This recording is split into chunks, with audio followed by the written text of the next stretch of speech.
Hi, hello, this is Mia. This is Thursday morning, and I feel like crap. And hold on, there's a truck coming down the street. Let's see if it's the UPS or something. No, it's just a truck. This is Thursday morning. I felt really crappy. I told you on Tuesday I felt crappy after my counseling appointment, and I feel even worse now. And it's now my boyfriend feels bad, and I said I'm sorry if I'm contagious. I was having a pretty good day on Tuesday. I was looking forward to the day, but I don't know why after that appointment. And I've been keeping busy, but I think it's starting to get to me. You know how people are in for COVID. It's starting to get to me because I've been inside the house since October. I've been inside the house since October, and we even went out of town and we were inside a Airbnb, and I just did a puzzle, and I was inside the Airbnb for days, and I just want to sit and cry. And I talk about depression, and it sounds like I feel like it may be from church or something. It sounds like, oh, you're depressed because you're not doing what you should do spiritually, and you're letting the devil in your brain, And I get that, like, church people having to think that, even if someone is diagnosed with depression, I have to stand up and say, well, this is who I am. God's helping me with my meds and this and this.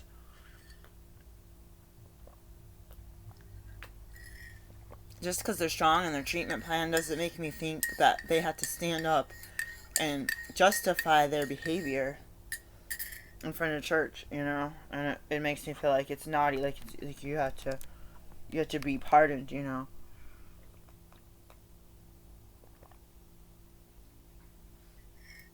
I got diagnosed with this when I was younger, and I was trying to seek a prescription of a tranquilizer or something, where I didn't know about antidepressants, and I was like, that's not the result that I wanted. I got some free samples of something, and I stopped taking it out after like 4 or 5 days.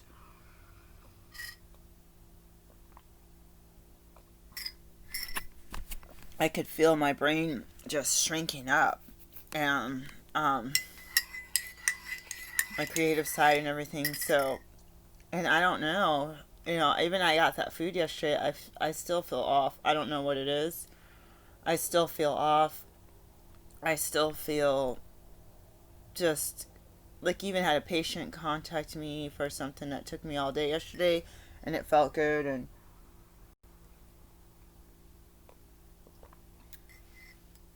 I took a break from all the phone calls and calling for somebody else. I might get paid $30 for this. I should be getting paid 200-300 because it took all afternoon. I had to coordinate care with 2 other provider facilities, which I had to call one twice. I had to call another one, and then I had to do this stuff after my partner came home, and he's like, why didn't you just while I was gone? And I'm like, if he's being just cocky about it, or if he's being like sad that I'm not spending time with him, I don't know what. But it's like, we need to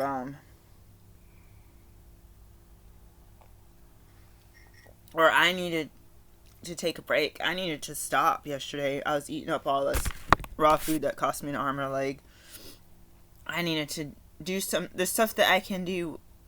How are you going to sit here with someone like that and meditate for 10, 20, 30 minutes?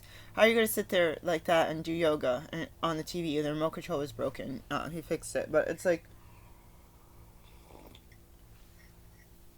how am I supposed to sit and meditate or even focus on a game? Like, oh, I'm going to play this game that I'm going to finish, 2-3 hours worth of charting.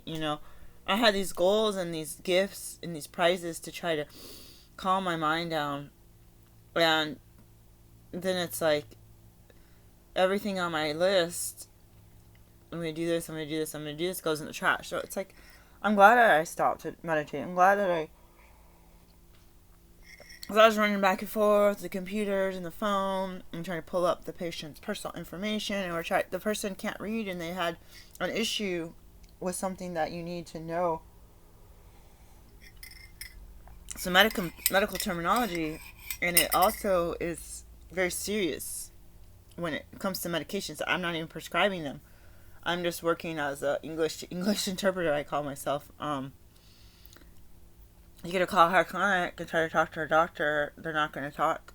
You know, if she doesn't know the name of one of her providers, you're going to be able to maybe leave a message or make an appointment. That's fine. But this, I felt like this is, you're supposed to have your meds every day.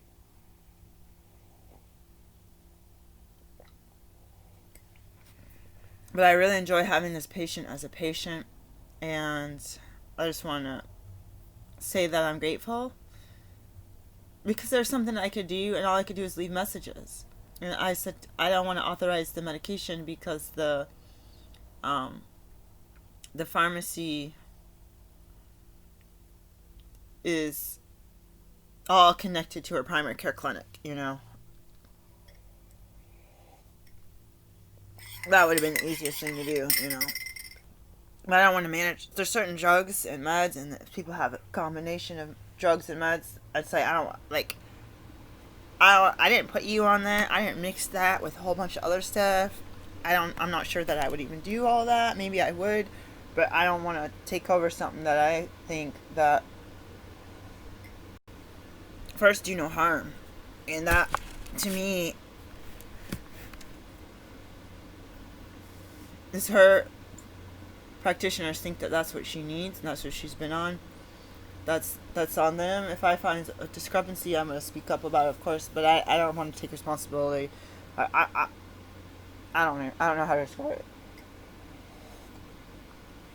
Yeah, like a triangle or a pyramid that had like the drugs and surgery on top, and then the different kind of treatments, and you had a bunch of natural stuff on the bottom, like counseling,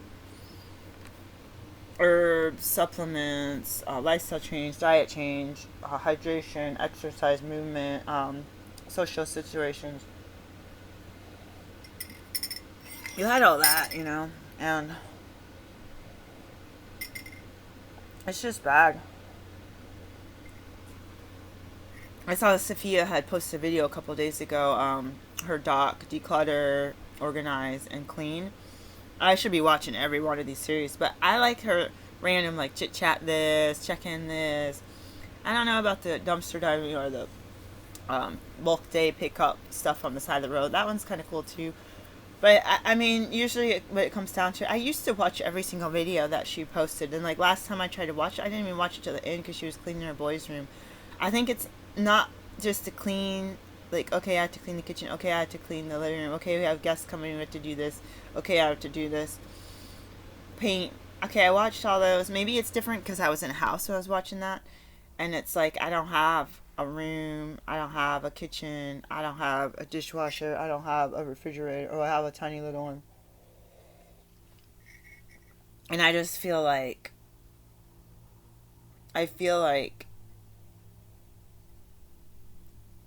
it's kind of like the gossip, you know. It's like, ooh, it's some of the...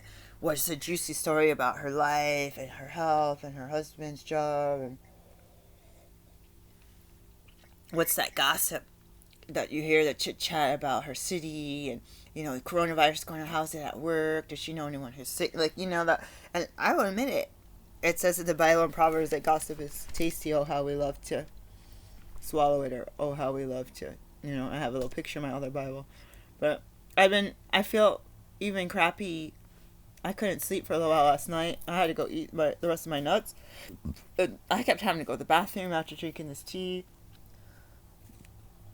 I had some good results after eating that raw food and the raw juice. I need to do that.